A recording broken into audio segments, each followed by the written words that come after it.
नमस्कार। देश की बात में आपका स्वागत है। और आजकल हर सुबह उठते ही सर भारी, हल्की खांसी जब होती है तो हवा में घुलते जहर का ख्याल सा आ जाता है, क्योंकि दिल्ली एनसीआर की हवा एक तरह से जहरीली हो चुकी है। प्रदूषण पर हर साल लगाम लगाने की कोशिशें की जाती हैं, लेकिन कोई असर नहीं दिखता।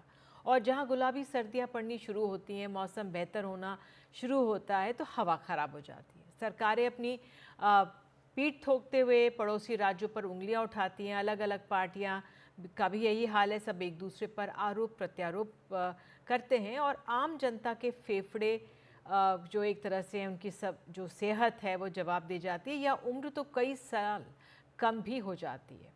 तो दिल्ली में फिर से हवा के हाल खराब हैं, बेहद खराब है। ग्रैप 3 लागू हो गया है। आगे बढ़ने से पहले कुछ और आपको जानकारियां ग्राफिक्स के नज़र से दे दें। दिल्ली में प्रदूषण पर जो ग्रैप लगता है उसके बाद की स्थिति पर नज़र डालें। ग्रैप 1 के बाद 14 अक्टूबर को AQI 322 था। फिर ग्रैप 2 लगा, वो लगा अक्टूबर को। 22 अक्टूबर को AQI 319 पहुंचा, और आज ग्रैप 3 के बाद जो AQI 420 पहुंचा हुआ। ये आधिकारिक फिगर्स है। कई इलाके ऐसे जहां पर ग्रैप 500 के पार जा चुका है, लेकिन बहरहाल ये एक आंकड़ा हमारे सामने। और हाल दिल्ली एनसीआर ही नहीं बल्कि देश के और भी कई शहरों पर प्रदूषण का असर है। देखते हैं 10 सबसे प्रदूषित शहर और वहां पर AQI जो एयर क्वालिटी इंडेक्स है वो कैसा है। तो दिल्ली में 420 बना हुआ है, चंडीगढ़ में 400, सहरसा में 385, गाजियाबाद में 346, हापुड़ में 342, नोएडा में 340, भिवाड़ी में 320, अमृतसर में 317, दुर्गापुर में 316 और बैरकपुर में 307 बताया गया। और कैसे कर सकते हैं अपना बचाव, ये बहुत महत्वपूर्ण है। बच्चे और लोग क्या कर सकते हैं, मास्क लगाएं सबके लिए। ऑयल बेस्ड हीटर्स का प्रयोग कर सकें जो ये कर सकते हैं। एयर प्यूरिफायर का भी आप इस्तेमाल करें। इंडोर प्लांट्स लगाएं। बच्चों को बाहर कम से कम निकलने दें। घर के अंदर सफाई रखें। और कैसे बेहतर हो सकता है, कैसे बेहतर हो सकती है हवा, विशेषज्ञों की राय। पराली कचरा जलाने पर रोक, औद्योगिक विसर्जन की पाबंदी पर अमल, क्लाउड सीडिंग, रेडियो तरंगों जैसी टेक्नोलॉजी का प्रयोग, AQI जांच के लिए हाइपर लोकल मॉनिटरिंग और हरियाली में बढ़त।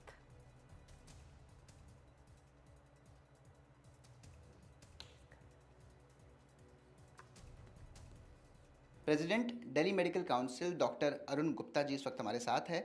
सर, फिलहाल बहुत सी समस्याएं सामने आ रही हैं प्रदूषण को लेकर के, चाहे बच्चे हों चाहे बुजुर्ग हो, सभी को इसका कुछ ना कुछ असर पड़ रहा है। फिलहाल आपके पास किस तरह के पेशेंट्स आ रहे हैं? देखिए, मैं वैसे पीडियाट्रिक्स की प्रैक्टिस करता हूँ, चाइल्ड स्पेशलिस्ट हूँ। ये जो सीज़न होता है, हर साल ही इन दोनों बच्चों में खासकर ये सांस की तकलीफ़ें बढ़ जाती हैं, क्योंकि पोल्यूशन भी है और एक वेदर चेंज होता है तो कोल्ड वेव्स भी चल रही होती हैं, और एक नेचुरली इन दोनों कुछ वायरस भी फैलते हैं। तो सांस की तकलीफ़ होती है बच्चों में, ज़ुकाम खांसी बुखार तो बहुत ही कॉमन है। पर इसके अलावा जिन बच्चों को रेस्पिरेटरी प्रॉब्लम होती है, पहले से होती है, ब्रोंकियल एस्थमा है या ब्रोंकाइटिस है, बड़ों में दमा कहते हैं, वो केसेस ज़्यादा ट्रिगर हो जाते हैं इन दिनों। तो आजकल काफ़ी केसेस आ रहे हैं इन चीज़ों को लेकर के। सर, ये बच्चों की कॉग्निटिव एबिलिटी को किस तरह से प्रभाव डालता है, या फिर उनकी ग्रोथ में किस तरह से परेशानी खड़ी करता है? देखिए, पोल्यूशन में जो पोल्यूटेंट्स हैं जो हम उसको इनहेल करते हैं, इनके दोनों इफ़ेक्ट्स हैं, शॉर्ट टर्म भी और लॉन्ग टर्म भी। शॉर्ट टर्म में अगर ये सांस की तकलीफ, सांस में जाएंगे तो खांसी वगैरह होगी, इरिटेशन होगा, एस्थमा के अटैक्स होंगे, निमोनिया हो सकता है। आंखों में जाएंगे, आंखों में इरिटेशन हो सकता है। स्किन में जाएंगे, स्किन में इरिटेशन हो सकता है। पर इसके बाद अगर ये जो पोल्यूटेंट्स हैं, अगर ये एब्जॉर्ब होकर ब्लड के थ्रू बॉडी के दूसरे ऑर्गन्स में जाएंगे तो उन पे भी लॉन्ग टर्म में असर पड़ता है। जैसे आपने कॉग्निटिव एबिलिटी के बारे में बोला, तो लॉन्ग टर्म में डेफिनेटली बच्चों की ग्रोथ भी अफेक्टेड हो सकती है, और ये बच्चों की ब्रेन के इनफैक्ट जब वो पोल्यूटेंट किसी भी ऑर्गन में जाएंगे तो लॉन्ग टर्म में हर ऑर्गन पे असर पड़ता है उनका। तो ये एक नोन फैक्ट है। इसके short term and long term दोनों इफेक्ट हैं पोल्यूशन के। तो क्या सर, फिलहाल अभी इस समय में क्या पेशेंट्स बढ़ गए हैं ऐसे बच्चे?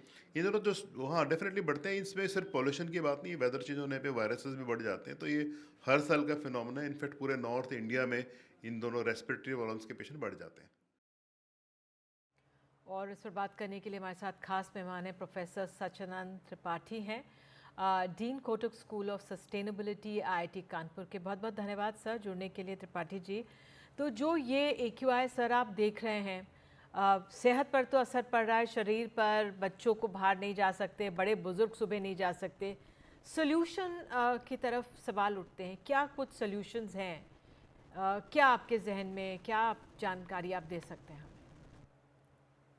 धन्यवाद निधि जी मुझसे बात करने के लिए। निश्चित तौर पे इस समय स्थिति दिल्ली एनसीआर और बेसिकली पूरे इंडो गैंजेटिक प्लेन, और आप देखें अगर इंडिया के बाहर पाकिस्तान से लेकर बांग्लादेश तक प्रदूषण की स्थिति काफ़ी गंभीर है। और इसके पहले कि मैं कुछ इसके सुझाव दूं सलूशन के तहत, आपको समझना होगा कि क्या चल रहा है इस समय। आप अगर देखें, मैं आपसे बातचीत के पहले मैंने देखा तो इस समय पाकिस्तान में लाहौर में एक मॉनिटरिंग स्टेशन नासा का लगा हुआ है। वो पूरे एटमॉस्फेरिक कॉलम में मेजर करता है पोल्यूशन के इंटेंसिटी, और वो इसमें 3 दिखा रहा है। दिल्ली में वो 1.5 to 2 दिखा रहा है। तो और ये स्थिति करीब पिछले 10 दिनों से बनी हुई है। और साथ में एक इस तरह का बेसिकली वेदर पैटर्न है जिसको एंटी साइक्लोनिक बोलते हैं, जो बैठा हुआ है पूरा पंजाब हरियाणा से लेके पार्ट ऑफ पाकिस्तान की तरफ। और मैं देख रहा था कि हवा की स्ट्रेंथ क्या है, उसकी दिशा क्या है। और ये दिलचस्प बात है कि हवा पूरी तरह से पश्चिम से आ रही है। तो एक तो लोकल लेवल पे बहुत ज़्यादा पोल्यूशन सर्टेनली पाकिस्तान के ऊपर है, और ट्रांस बाउंड्री पोल्यूशन भी एक रोल इसमें प्ले कर रहा है। और इसका कारण है इसलिए मैं बता रहा हूँ ये, क्योंकि मैंने फायर काउंट देखा लास्ट 4-5 साल के, और पर्टिकुलरली नवंबर का फायर काउंट इंडिया के ऊपर पंजाब हरियाणा, और ड्रामेटिक इसमें रिडक्शन हुआ है लास्ट 4 साल में। लगभग हज़ारों से इस समय नंबर कुछ 100 पे आ गए हैं इंडिया के साइड में जी। लेकिन पिछले कुछ दिनों में मैं देख रहा हूँ कि थोड़ा सा फायर काउंट्स नंबर बढ़ा हुआ है। और शायद इसका कारण है कि इस बार ये पोस्ट मानसून सीज़न थोड़ा सा एक्सटेंडेड हुआ, तो हो सकता है पराली बर्निंग अब पिकअप कर रही है। तो पिछले 2 दिनों में, जैसा मैंने कहा कि उसके पहले रिडक्शन हुआ था, लेकिन पिछले कुछ दिनों में थोड़ा सा इसमें एक इंक्रीजिंग ट्रेंड दिख रहा है, और एक वो थोड़ा सा चिंता का विषय है। अब आपने जो कहा कि सुझाव कैसे इस समस्या से हम इसको निदान पाएँ, जी। कुछ तो काम हुआ है। जैसे आप देखें कि अगर आप पिछले कुछ सालों में देखें, नवंबर में एक्यूआई कई 100 और 500 के ऊपर जाना कॉमन बात थी। डिस्पाइट ट्रांस बाउंड्री जो पोल्यूशन जी। ट्रांसपोर्ट है, इसके बावजूद करीब 300-350 या 400 पहुंचा है दिल्ली के तो ऊपर। सर आपके ऐसे में सुझाव क्या है? ओवर द इयर्स जो हमने देखा, लेकिन अब क्या हम कर सकते हैं? और जो हमारा जिस तरह से सिचुएशन है दिल्ली एनसीआर की, हवा का आवागमन भी अगर रुका हुआ है, इस पर भी हम क्या कर सकते हैं? ज़रा ये बताइए, जो सरकारें लागू करें, जो आम इंसान लागू करें, जल्दी से। जी सर। जी, एक तो चीज़ बहुत इम्पॉर्टेंट है कि हमें ट्रांस बाउंड्री पोल्यूशन पे भी वर्क करना पड़ेगा, क्योंकि अगर इंडिया जी। इस पे कुछ कर रहा है, कुछ हेडवे मिला है, लेकिन अगर ट्रांस बाउंड्री पोल्यूशन है तो उसके लिए कुछ ऐसा मैकेनिज्म बाइलेटरल ट्राइलेटरल बनाना पड़ेगा।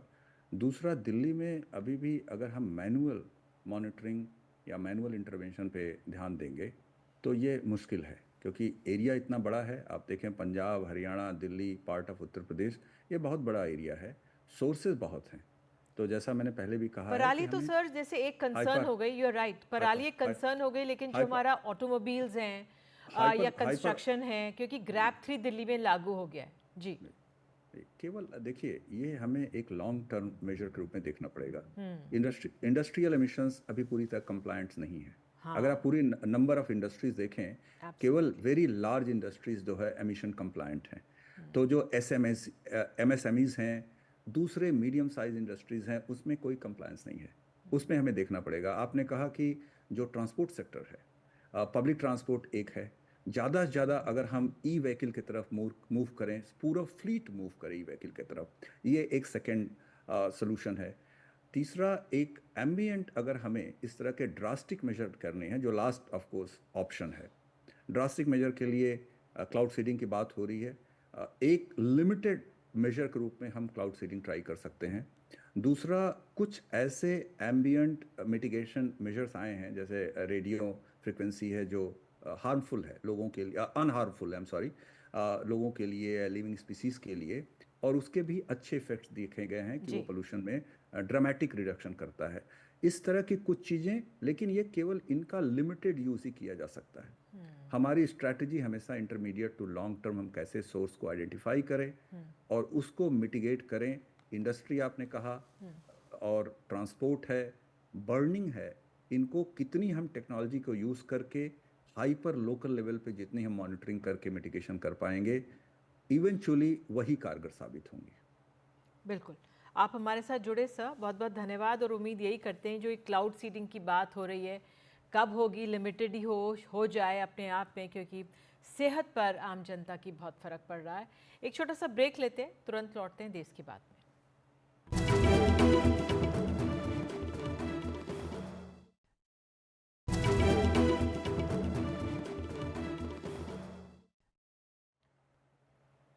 मध्य प्रदेश की राजधानी भोपाल में हवा की सेहत खराब है। सड़कों पर गड्ढों के साथ अब धूल लोगों के लिए मुसीबत बन गई है। खराब सड़कों की वजह से उड़ रही धूल हवा को खराब कर रही है। दिवाली के बाद से लगातार भोपाल में एयर क्वालिटी खराब है। हालात ये हैं कि इस महीने में 5 बार AQI 300 के पार रहा।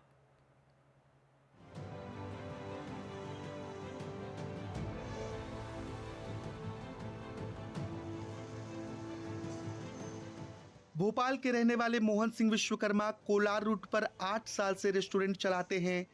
मोहन अब मास्क लगाने लगे हैं क्योंकि धूल और खराब हवा का असर उनकी सेहत पर पड़ रहा है। बीमार होने लगे हैं, इसलिए मास्क से मुंह ढक कर चलते हैं। सिर्फ मोहन ही नहीं, कुछ इलाकों में प्रदूषण से परेशान ट्रैफिक पुलिस भी अब मास्क का सहारा ले रही है। ये रोडे बन रहे हैं, इससे धूल बहुत उड़ रहे हैं और बहुत से लोगों को धूल की वजह से अस्थमा की, सांस की बीमारी और आपकी सर्दी जुकाम ये सब कुछ हो रहा है। तो हम तो कहते हैं सभी मास्क पहने, सुरक्षित रहें, ये धूल मिट्टी से बचे। सबसे ज़्यादा तो मेन यही है, अब रोड के काम चालू है, रोड बन रहे हैं, अब गाड़ी धूल इतनी उड़ रही है कि आप बता ही नहीं सकते। मध्य प्रदेश की राजधानी भोपाल की हवा लगातार खराब हो रही है। भोपाल की खराब सड़कें, पटाखे, कंडम वाहनों से निकलते धुएं से प्रदूषण तेजी से बढ़ा। इसी महीने में 5 बार एयर क्वालिटी इंडेक्स 300 के पार रहा। भोपाल के MP नगर में इस वक्त हम मौजूद हैं और मेरे आसपास आप देखेंगे तो यहाँ बहुत ज्यादा धूल है, धूल का गुबार है। गाड़ियां तेजी से गुजरती हैं और धूल लोगों को परेशान करता है।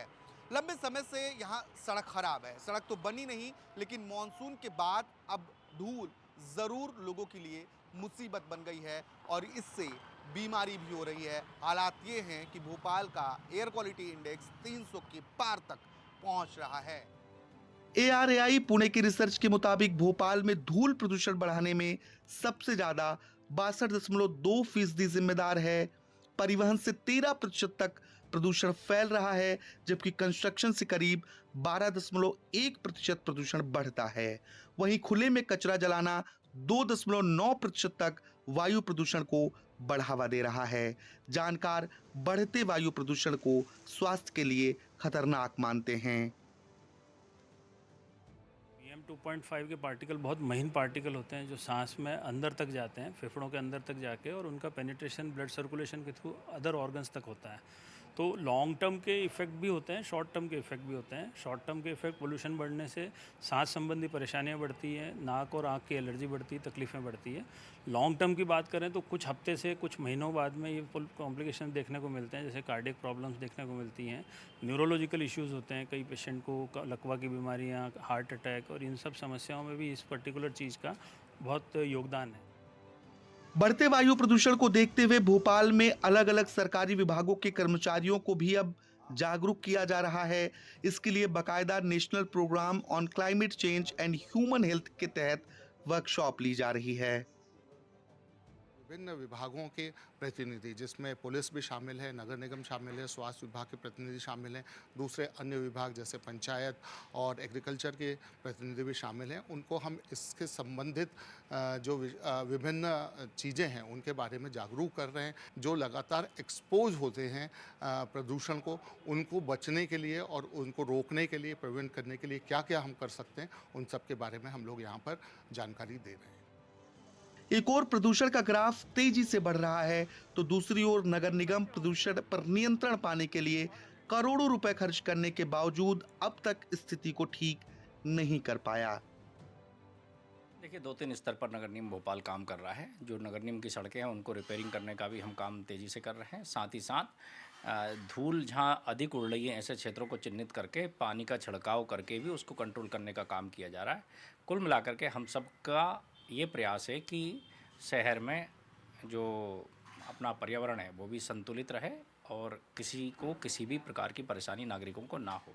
प्रदूषण कम करने के लिए नगर निगम के अपने दावे हैं, लेकिन हकीकत यह है कि एयर क्वालिटी इंडेक्स अभी भी पुअर कैटेगरी में है और ये हवा आपकी हमारी सेहत के लिए ठीक नहीं है, खतरनाक है। तमाम कोशिशों और दावों के बीच एयर क्वालिटी लगातार खराब हो रही है।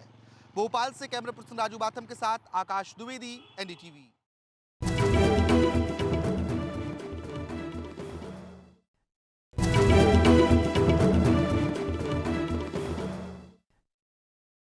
झारखंड में विधानसभा के लिए दूसरे चरण का मतदान 20 नवंबर को है और 23 नवंबर को नतीजे आएंगे।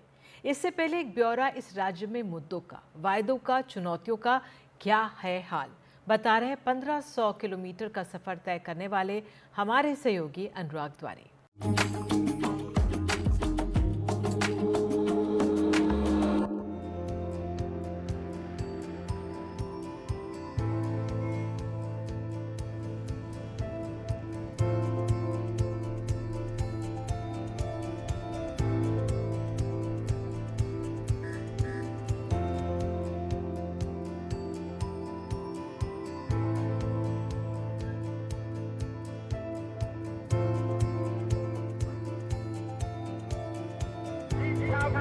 नंबर 1500 किलोमीटर की मेरी इस झारखंड यात्रा में हर मील जैसे अपनी कहानी सुना रहा था। संथाल परगना की पहाड़ियों से लेकर रांची की रोशनी तक। सिर्फ एक चुनावी जंग नहीं है, बल्कि इस मिट्टी में बसे लोगों की असल जिंदगी है। उन लोगों की असल जिंदगी जिनकी मेहनत और संघर्ष ने इस मिट्टी को सींचा है। धूल से भरी सड़कें, उम्मीद से भरी आंखें और समर्थकों के जोशीले नारे झारखंड के भविष्य की एक जटिल और रंगीन तस्वीर उकेरते हैं।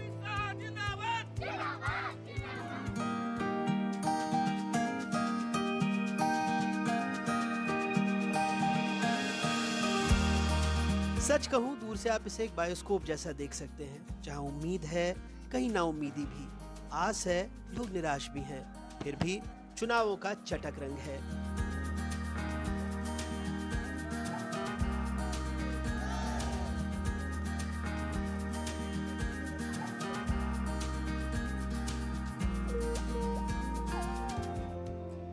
खैर, रांची एयरपोर्ट पर उतरते ही मेरे कैमरा सहयोगी रिजवान खान ने एक सेल्फी ली। ये उनका पसंदीदा शक्ल है।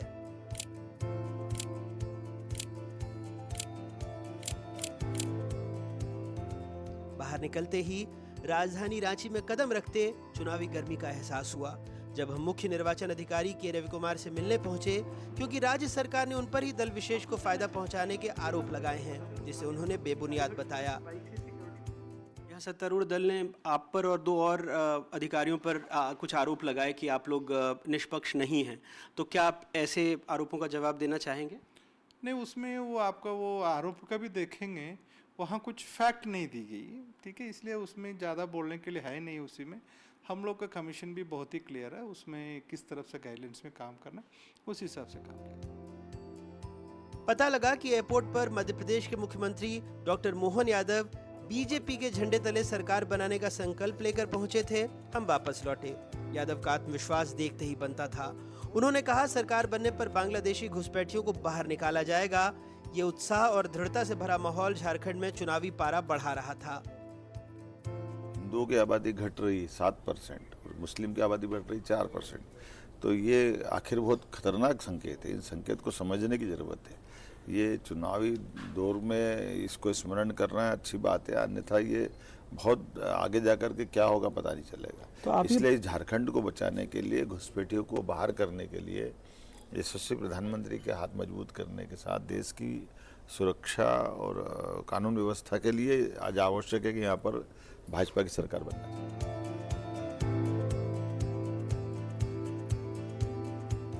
रांची की सुबह में मुझे शहर का एक अनोखा चेहरा देखने को मिला, रंजीत साहू, जिन्हें एनर्जी मैन के नाम से जाना जाता है।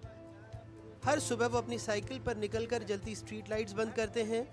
ये साधारण सा उनका काम उस धैर्य का प्रतीक है जो चुनाव में लोगों की अपेक्षाओं में झलकता है। मैंने उनसे पूछा, इस चुनाव में आपके लिए सबसे बड़ा अहम मुद्दा क्या है?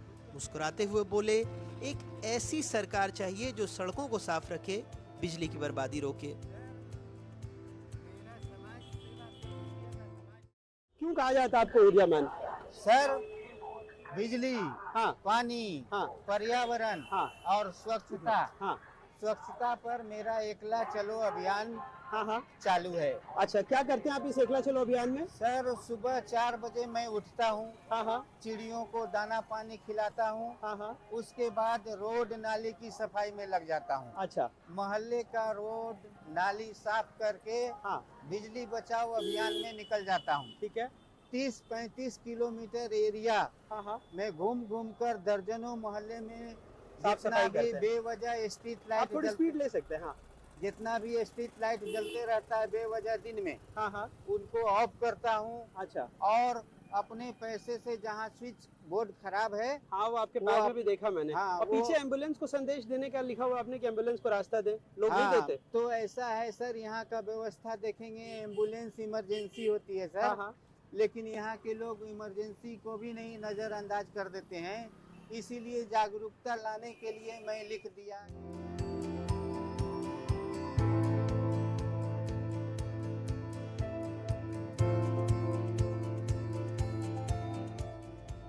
जब सफर और गहराई में संथाल परगना की ओर बढ़ा तो मैंने गिरिडीह और बोकारो जैसे इलाकों में कोयला मजदूरों का संघर्ष देखा। वो कोयला जो राज्य की जीवन धारा है। यहाँ के कोयला मजदूरों के संघर्ष उनके चेहरों पर जमी काले और थकी आंखों में साफ नजर आते थे। 55 साल के मथुरा रविदास अपने बच्चों की पढ़ाई के लिए भारी भार उठाते हैं। उन्होंने कहा, सालों से मैं वोट दे रहा हूँ, लेकिन हर वादे वक्त के साथ धुंधले पड़ जाते हैं। उनके शब्द जैसे दिल में बस गए, जैसे अनगिनत लोगों की भावनाएं मेरी आंखों के सामने तैर गईं। इसमें कितना कोयला डाले हुए हैं? 6 मन। 6 मन है। और कितना पैसा मिल जाएगा इसका? सर कहते हैं 900 टका मिलता। 900 रुपया। हाँ, तो इसको खरीद के लाए हैं या खदान खरीद के लाना है सर। 600-650 घर में लाए गए पैसा। 600-650 में खरीदे हैं। हाँ। 900 में बेच देंगे। हाँ, हाँ। आप लोग का विधायक कभी आके बोलता है कि इतना मेहनत का काम करते हो, कुछ और रोजगार देंगे, रोजी रोजगार? तो सब है तरह जीतो, कोई दबे न करो रोजगार, तो है तरह सब जीतो अथुन और रोजगार कोई दबे न करो। अच्छा, रोजगार जीतने के बाद कोई रोजगार नहीं देता है? ना, सब बोलो अथुन अर्थात जीतला बात ना कोई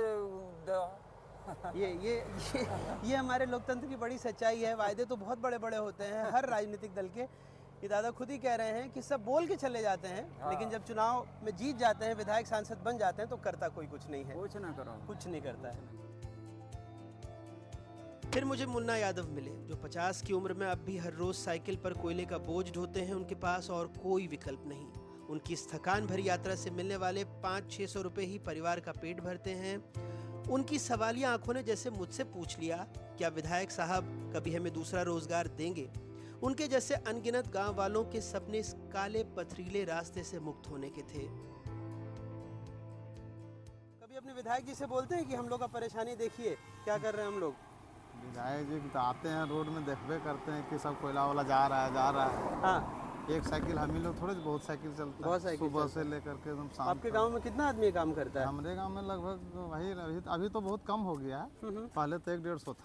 100-150 था। हाँ। जिसकी सरकार बने वो आप लोग के लिए क्या करे? हम लोग के लिए काम धंधा चाहिए और बाल बच्चों के लिए जो पढ़े लिखे हैं उनको रोजगार दीजिए। आखिर हम लोग तो पढ़े हैं नहीं, तो हम लोग तो अपना व्यवस्था पार कर लिए। लड़का बच्चा पढ़ रहा है, उन लोग को काम कितना उम्र हो गया आपका? मेरा उम्र लगभग 47-48 साल। और कब से काम कर रहे हैं? हम ये काम 18-19 साल से। 18-19 साल से हाँ, कर रहे उतना उम्र से हम इसमें आए।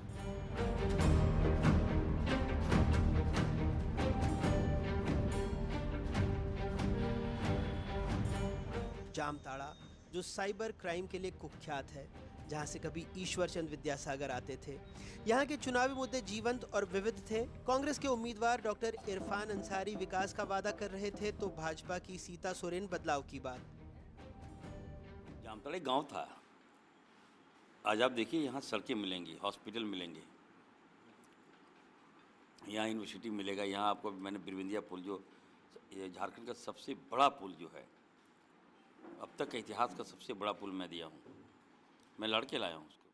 और हमको जीत इसलिए जीतना है क्योंकि हमको यहाँ बदलाव लाना है। जो परिस्थिति हम देख रहे हैं, मेरे जो पतिदेव थे स्वर्गीय दुर्गा सोरेन जी, उनका बहुत बड़ा सपना था कि झारखंड को ऐसे विकासशील राज्य बनाया जाए। यहाँ पर युवाओं के मुद्दे अलग थे, शिक्षा, रोजगार और स्वास्थ्य। वो सरकार से सुरक्षा और शिक्षा की उम्मीद करते हैं, न कि केवल वादों के बारिश की। जामताड़ा का कुछ बेसिक जो रिक्वायरमेंट है वो सब में ध्यान देना चाहिए। फिलहाल इस इलेक्शन में वो मुद्दा रहना चाहिए। आप लोगों को लगता है कि क्या क्या बुनियादी मुद्दे हैं जामताड़ा के? हॉस्पिटल में यहाँ पर इमरजेंसी सुविधा कुछ वैसा नहीं है। कुछ भी होता है रेफर कर दिया जाता है धनबाद में या फिर रांची में, लेकिन जाने में ही मौत हो जाती है। वो कोई मेडिसिन की भी कमी है। जामताड़ा का मुद्दा जो है वो विकास ही है और विकास ही होगा। हाँ, एक चीज़ है कि जहाँ तक विकास की बात है, और अगर जामताड़ा का विकास देखना है तो हमने पहले भी कहा है और आज भी कहें कि आप चले जाइए जामताड़ा का सदर अस्पताल, लगेगा कि वो सदर अस्पताल नहीं बल्कि एक कचरा का गोदाम है। चुनाव में मुद्दा यही रहेगा जैसे शिक्षा, स्वास्थ्य, ये सब तंदुरुस्त हो। अच्छा, रोजगार आपके लिए भी यही रहे।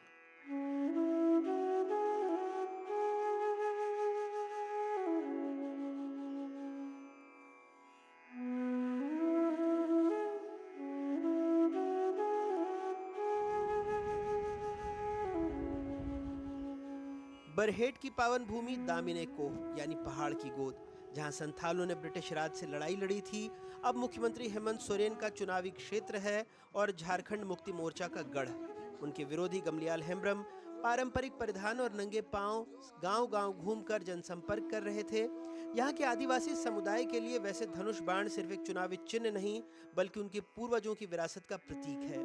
मुख्यमंत्री हेमंत सोरेन बीजेपी को षड्यंत्रकारी बताते दिखे, लेकिन जीत के प्रति आश्वस्त भी। यही भरोसा गमलियाल को भी है, जो कहते हैं उनका चुनाव जनता लड़ रही है। इन लोगों ने बड़ा योजनाबद्ध तरीके से 2 चरण में चुनाव रखा है। इनको पता है कि इनके पास लिमिटेड साधन, लिमिटेड लोग, ये लोग अपना प्रचार प्रसार न कर पाए और हम लोग गिद्ध की तरह टूट पड़े। लेकिन चिंता मत कीजिए, यहाँ के लोगों ने अब पूरे 5 साल इनको देखा है कि किस तरीके से हमारे साथ लोगों ने जातियाँ की है। इनका एक एक हिसाब राज्य की जनता देने के लिए तैयार है। जी, मुझे नहीं लगता है कि मैं उनको हरा पाऊंगा, लेकिन बरहेट विधानसभा के 54 पंचायत और 618 गांव की जनता इस बार ठान चुकी है। चुनाव मैं नहीं लड़ रहा हूं, यहाँ बरहेट विधानसभा के दलित, शोषित, वंचित वर्ग लड़ रही है। और झारखंड सरकार ने जिस तरह से अपने आदिवासियत का, सोरेन गोत्र का लाभ उठा करके एक तीर धनुष जो पूजा पद्धति में उपयोग में आने वाला चिन्ह का उन्होंने उसको दिग्भ्रमित करके लाभ उठाया है, उसका आज जनता जवाब देगी और जनता तैयार है। और 20 तारीख को मतदान जो है वो एक औपचारिकता रह गया है और 23 तारीख को मतगणना में हम लोग को सिर्फ सर्टिफिकेट लेने के लिए हम लोग को जनता ये तैयार है। बरहेट एक ऐसा इलाका जहां लोग अपनी जड़ों से जुड़े थे। हर गांव का आदमी, चाहे खराब सड़कें हो या अस्पताल, अपने प्रतीक को समर्पित था और एक ऐसी सरकार की उम्मीद कर रहा था जो उनकी परंपराओं का सम्मान करे। लेकिन फिर वो उन सपनों की बात भी करने लगा जो अब तक चुनावी मंच से दूर हैं। बुनियादी सुविधाएं, शिक्षा, स्वास्थ्य और सम्मान से जीने का हक। विकास हुआ है, पानी का दिक्कत बता रहे हैं, और क्या क्या दिक्कत है गांव में? हाँ, पानी का ही दिक्कत है, बहुत दूर से लाए हैं तो पानी का ही। और बाल बच्चा लोग का पढ़ाई वढ़ाई हो जाता है स्कूल में? नहीं, मिशन स्कूल है? हाँ, मिशन है, मदरसे का। गांव का रोड आने में भी तो बहुत दिक्कत होता है। यहाँ से हम लोग आए तो रोड का भी दिक्कत होता है आप लोगों को। और कोई बीमार पड़ता है तो अस्पताल वगैरह कहाँ जाते हैं डॉक्टर से दिखाने? दूर जाते हैं। आप पढ़ाई करती हैं? नहीं। पढ़ाई की है कभी? स्कूल गई थी? नहीं गई। मास्टर ही नहीं तो कहाँ से पढ़ाई? मास्टर नहीं है यहाँ? नहीं है सर, नहीं है स्कूल में। सुनिए, अस्पताल वगैरह डॉक्टर वगैरह कोई बीमार पड़ता है तो कहाँ जाते हैं सब? बहुत दूर जाना पड़ता है। दूर जाना पड़ता है। क्या दिक्कत है आपके गांव में? क्या समस्या है? दिक्कत है हम लोग को पानी पीने की, पानी की दिक्कत है हम लोग। पानी का बहुत दिक्कत है। आपका नाम? बहुत दूर जाना पड़ता है। आपका नाम? चांदू पड़िया। चांदू पड़िया। आपको भी पानी का ही दिक्कत है? हाँ, पानी की दिक्कत है। और बाल बच्चा लोग यहाँ पढ़ने वढ़ने कहाँ जाता है? ये मिशन है स्कूल। मिशन स्कूल है। सरकारी स्कूल नहीं है यहाँ पर? मंदरा सिखा है। तो मुख्यमंत्री हैं, उनके इलाके में आप लोग रहते हैं, फिर भी आपको लगता है कि कोई विकास नहीं हुआ? कोई नहीं, तो मुख्यमंत्री बन के क्या किया अभी तक? कुछ नहीं हुआ। कुछ नहीं है, कुछ नहीं हुआ। कुछ नहीं।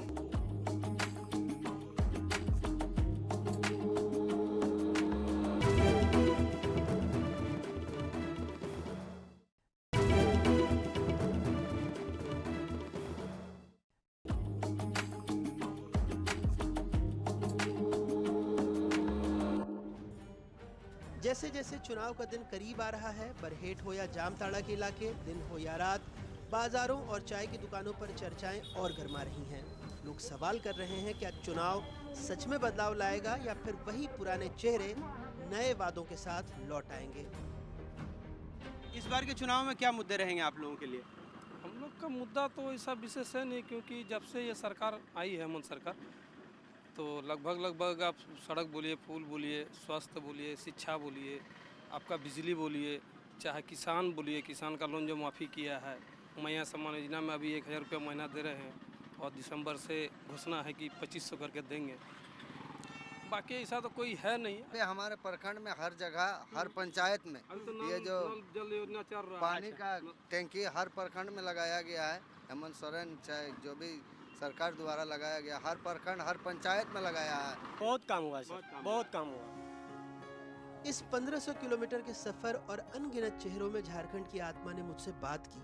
इसके कोयले की खदानें, इसके युवा, इसकी परंपराएं हर मील में एक नाजुक धागे की तरह जुड़े हुए थे। नेताओं से ये गुजारिश करते हुए कि वो उनकी सुने। हर गांव, हर चेहरा एक उम्मीद और संघर्ष की कहानी सुना रहा था। आंकड़ों और नारों के पीछे झारखंड का दिल धड़क रहा था, अपने भविष्य की आस लगाए हुए। झारखंड से अपने कैमरा सहयोगी रिजवान खान के साथ अनुराग द्वारी की रिपोर्ट, एनडीटीवी।